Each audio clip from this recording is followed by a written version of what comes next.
According to some of the witnesses, there was a close encounter of the third kind. It sounds like a B science fiction movie. It just does, but there they were, and they weren't from here.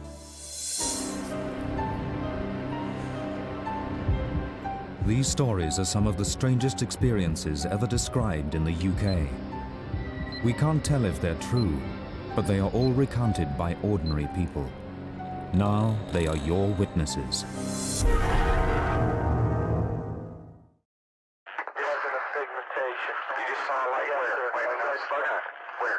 Right in this position here, straight ahead, in between the tree. There it is again. This unique audio recording is of conversations between US Air Force soldiers and their superiors as they investigate a series of strange lights in the UK's most outstanding and controversial UFO encounter, the Rendlesham incident. Yeah, it's a strange, small red light. Looks to be maybe a quarter to half mile, maybe further out. Still getting a reading on the meter, about 2 clicks. Over 3 nights, up to 40 US Air Force personnel from bases in Suffolk saw strange lights nearby. There are many conflicting accounts and interpretations of what actually happened in the forest. Even those who believe that something unusual happened do not all agree. Former airman Larry Warren was one of the witnesses who came forward. On December 28, 1980, at that period in time, I was a security policeman at RAF Bentwaters, and I had a secret clearance. I was an airman first class, and I was assigned a D flight. That night, I showed up at 11:30 on the Bentwaters flight line for guard mount. I was in a 5-man group, and I was told to move off into the forest. The big event took place on the night of the 28th and the early morning of the 29th of December. This is when the huge spaceship landed.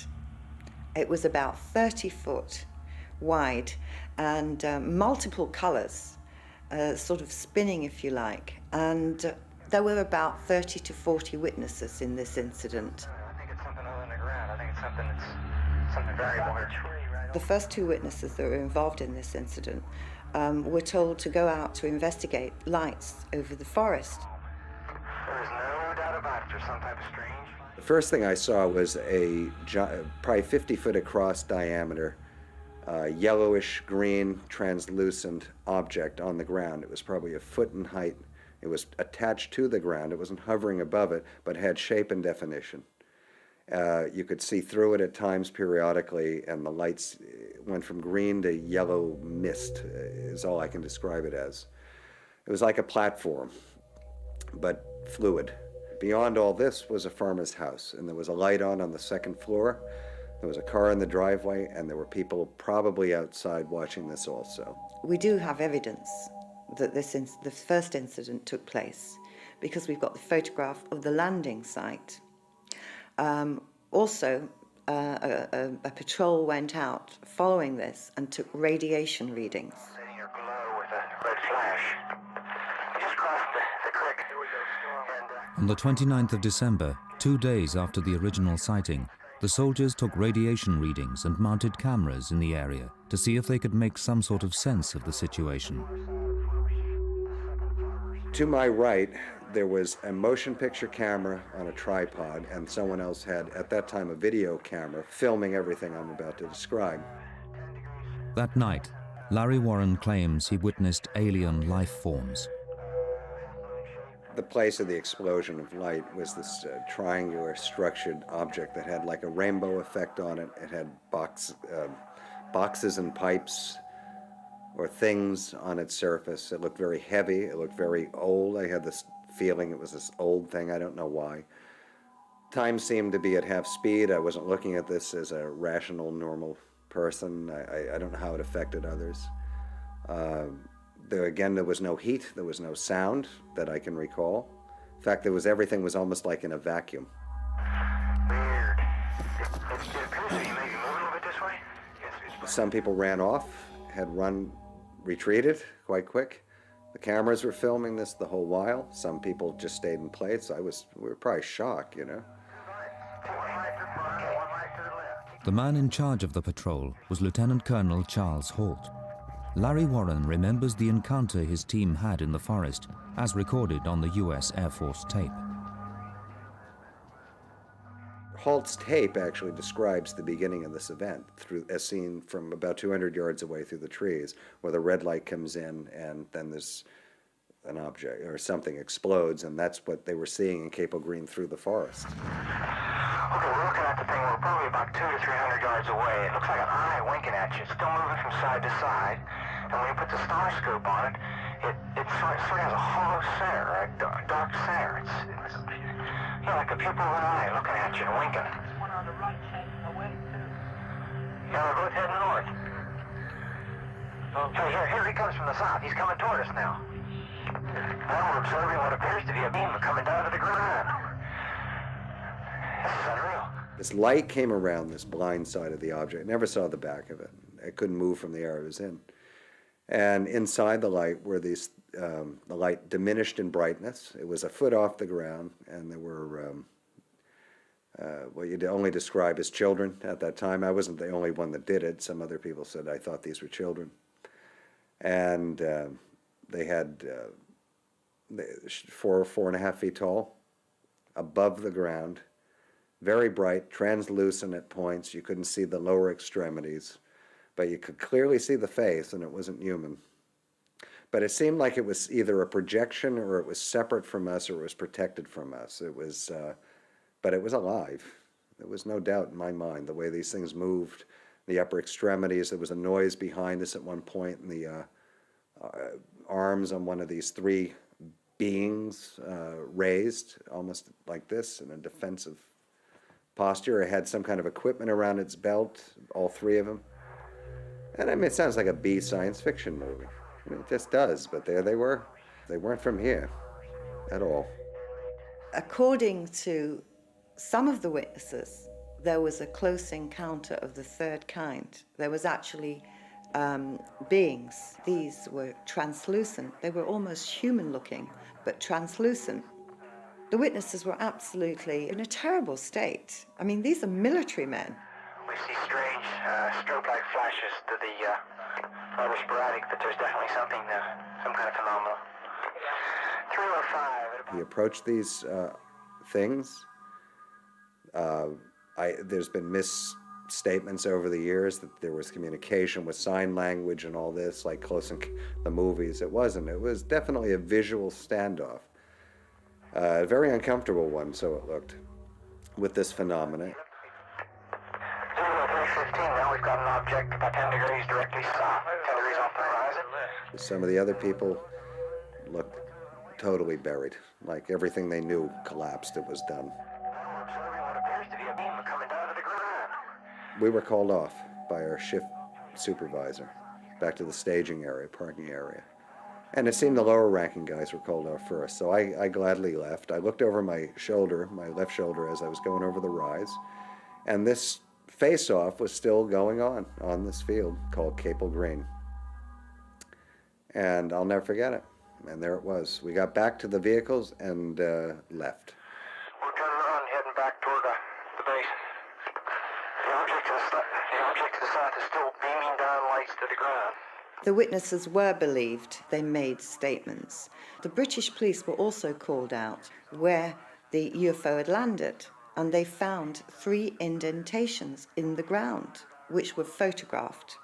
And remarkably, in 1983, they were sent a copy of a memorandum that was written by Lieutenant Colonel Charles Holt, the very person who went out there with the patrol and investigated this case. For many years, the truth behind Britain's equivalent to Roswell remained surrounded in secrecy, closely guarded by both the British and US governments. Then, in 1983, after years of campaigning, the US government was forced to release official documents on the incident under the Freedom of Information Act. This controversial report is signed by Lieutenant Colonel Charles Holt, the commander in charge on the night. This memorandum was sent to the Ministry of Defence, and it really, what it depicts is what happened during that week. It mentions the triangular-shaped craft. It also mentions that Colonel Holt was out there himself at a later date, mentions the radiation readings, and numerous other things. So here we have, for the very first time, an official document to say that this case actually took place. The Holt memo, dated January 13th, 1981, just weeks after these events, as important as it is, on official Air Force letterhead, authored by a deputy base commander of a very important NATO air base, describing phenomena that reads like science fiction, all that is good and fine, but the bottom line is, I witnessed it, and it's the biggest story ever told, really, when it gets down to it. If this case was brought into a court of law, the testimony from the witnesses and the evidence that could be brought forward would bring this house of cards down in a matter of hours, and that I stand by.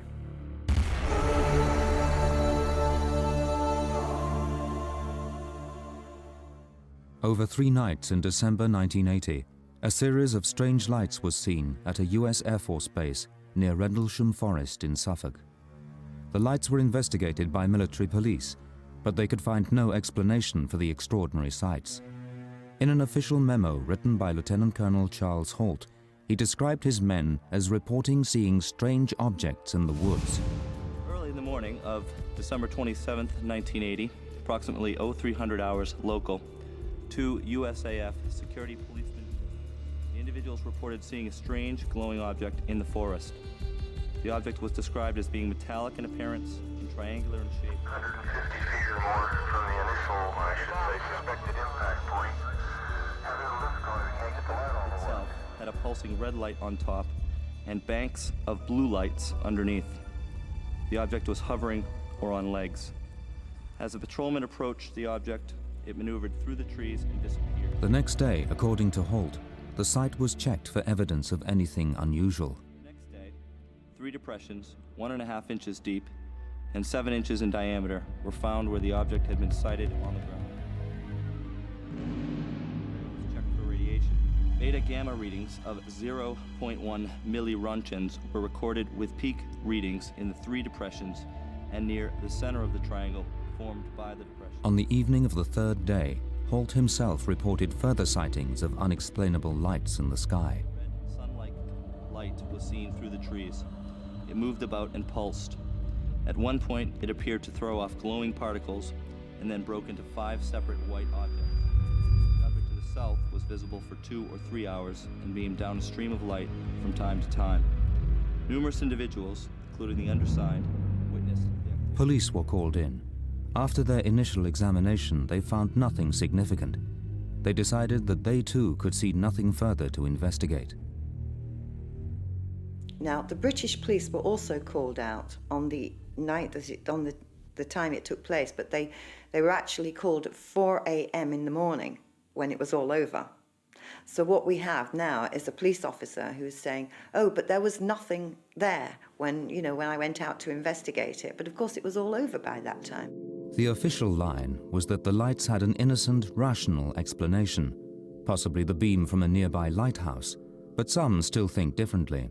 Throughout the last 20 years, gradually some of the witnesses have come forward and started to talk about what happened. One of the witnesses was told that what he had seen was the beam from the nearby lighthouse. Now, this is 5 miles in the distance. He said, no, I did not see a lighthouse beam. What I saw was an unidentified craft.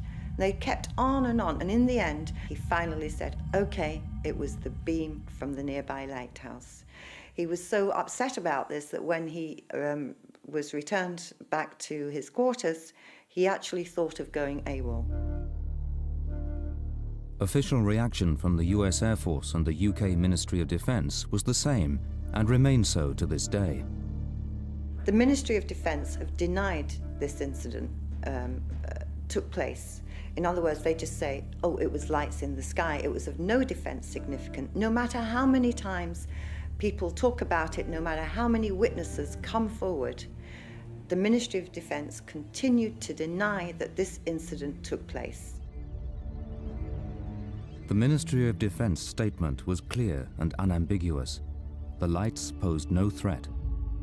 The Ministry of Defense examines any reports of unexplained aerial sightings it receives solely to establish whether what was seen might have some defense significance, namely, whether there is any evidence that the United Kingdom's airspace might have been compromised by hostile or unauthorized air activity.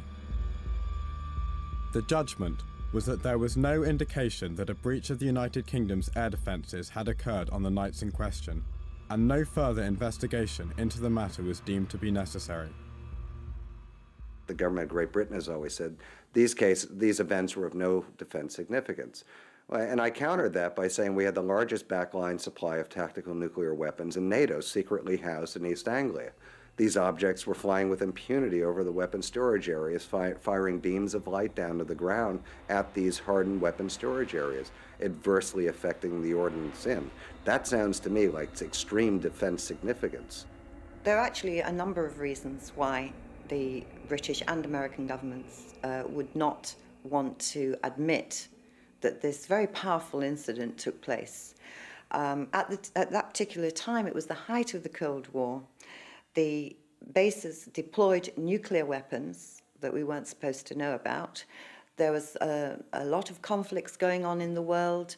But if you actually look back on the historical records on ufology, you will realize that every case has been covered up, including, of course, Roswell. I've never seen a tree that's, never seen a pine tree that's been damaged react that fast. So is this Britain's Roswell? The conspiracy theorists and believers had a field day. Though they don't all agree, they felt they had credible eyewitness evidence of sightings of alien craft. But the Ministry of Defense and US Air Force still maintain that there was no threat to air defenses, even though nuclear weapons were stored nearby.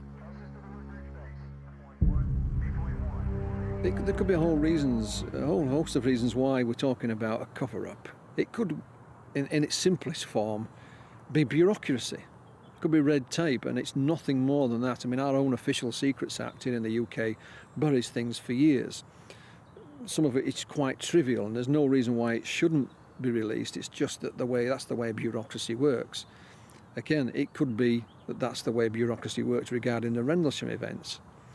Alternatively, it could be that there was no aliens involved at all, that the events in question were something that our own military forces were experimenting with, playing around with, that went wrong.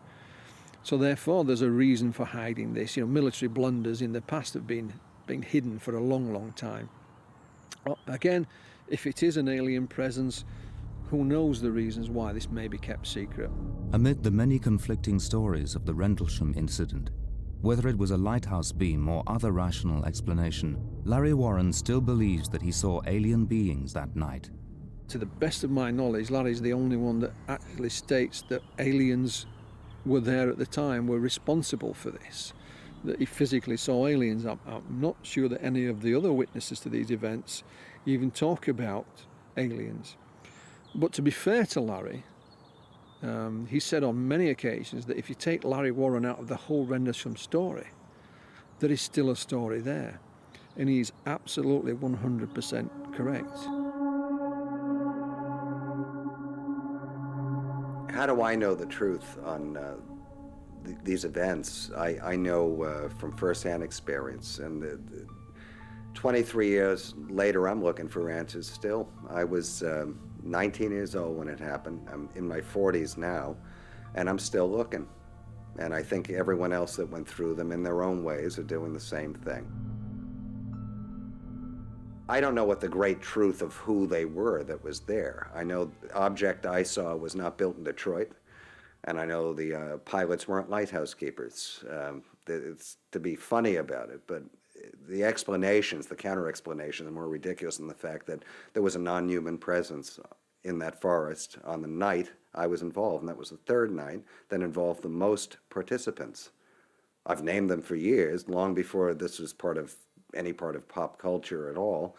And the bottom line is, I wrote a book about this just to set the record straight on what happened to me. And 5 years later, I have never been sued for what I said or naming the people and placing them in the roles they were in at all. Larry has had some difficulties, however. The US government temporarily suspended his passport, restricting his freedom to travel. I can look at myself and say that I'm the first person ever to be an alleged whistleblower, and I am a government whistleblower, to have his United States passport suspended officially, which does not happen. Our passports are given to us, and it's a matter of constitutional right, unless you're a convicted felon. I'm not. I had mine suspended for a year, and with the simple reason that I spoke about sensitive defense issues on public soil, and it took a former United States Attorney General under 2 presidents, Ramsey Clark, to get it back. Now, I can't think of any witness over the last 50, 55 years in this subject that has had repercussions like that.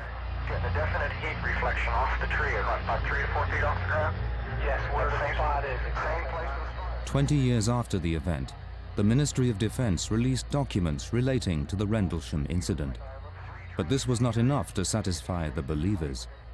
There were more than 150 documents, but there were really only 12 documents that were very important to the case. Most of them were just letters from the public or letters from MPs.